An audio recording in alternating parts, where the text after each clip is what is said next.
I was just looking at my game shelf the other day, scanning through the titles I've collected over the years, and it suddenly hit me.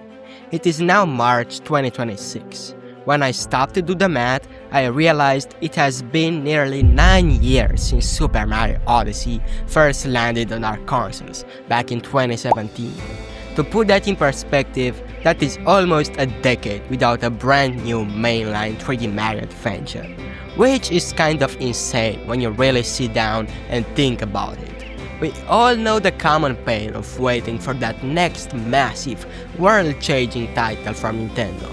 And when the years start to pile up like this, it is incredibly easy to fall into the trap of thinking that Nintendo is just moving slowly or that they've lost their momentum. But as soon as I've been looking closer at the data, I've realized that the reason for this massive gap isn't the lack of ideas, and it definitely isn't a slow development cycle. The real truth is much more fascinating. Nintendo has been executing a secret test-bed strategy through Bowser's Fury and a massive ambitious Stride project that completely hijacked the core Mario theme for years.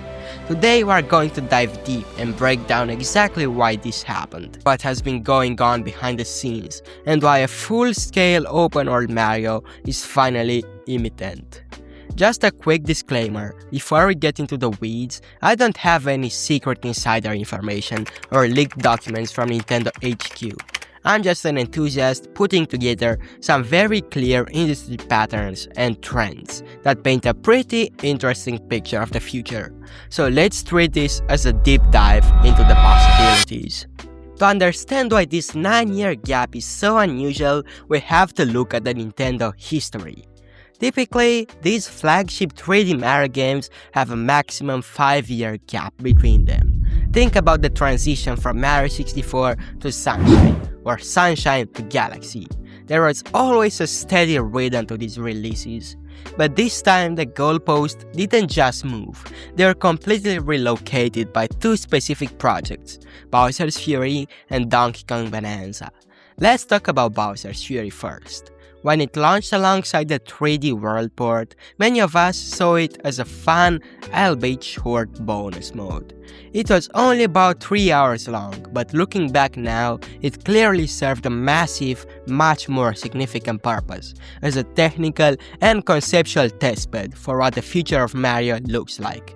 A truly open-world experience.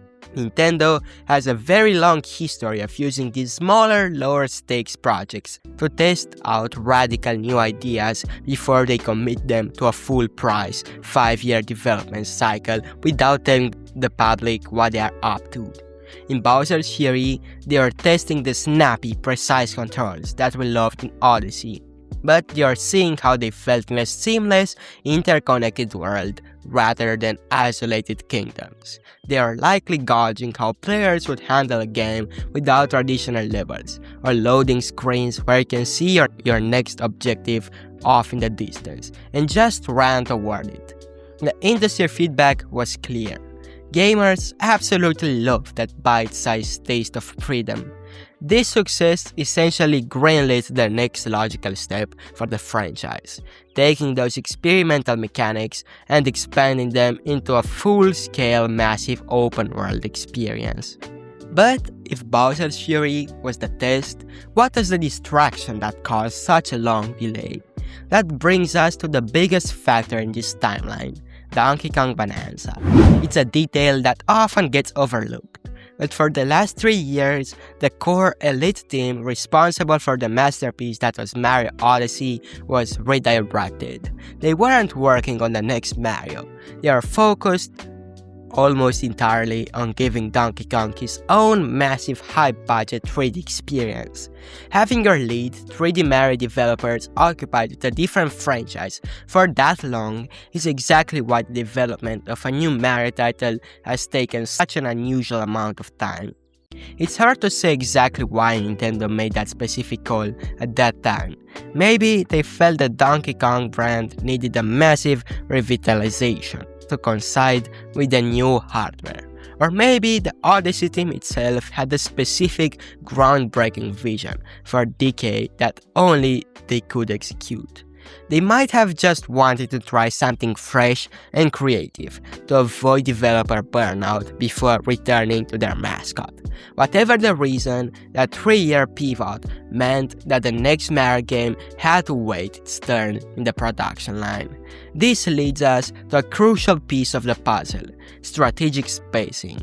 One thing we have to understand about Nintendo is that they don't just release their games randomly whenever they are finished. They are master tacticians when it comes to the market. They use this strategic spacing to ensure that their major, heavy-hitting franchises don't compete with each other or cannibalize their own sales in the same release window.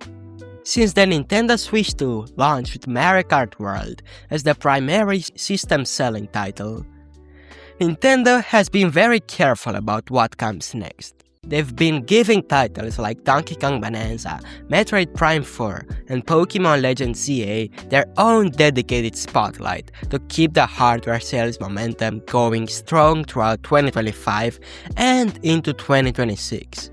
If you release a new 3D Mario too close to Mario Kart World, you risk overwhelming your audience and limiting the growth of both titles. They aren't ignoring the biggest star, they're just strategically saving Mario for the exact moment when the console needs its next massive second wind.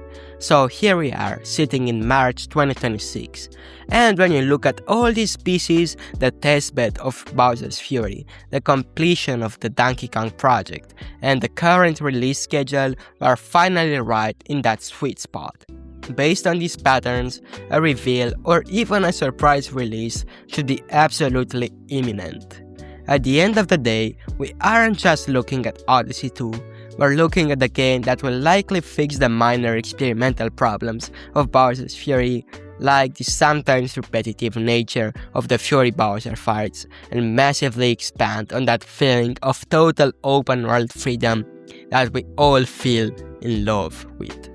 It's been a long wait, and I know the silence can be frustrating, but all signs point to the fact that we are finally at the finish line. What do you think about the prospect of a truly fully open world Mario? Do you think the wait will have been worth it to get a game of that scale?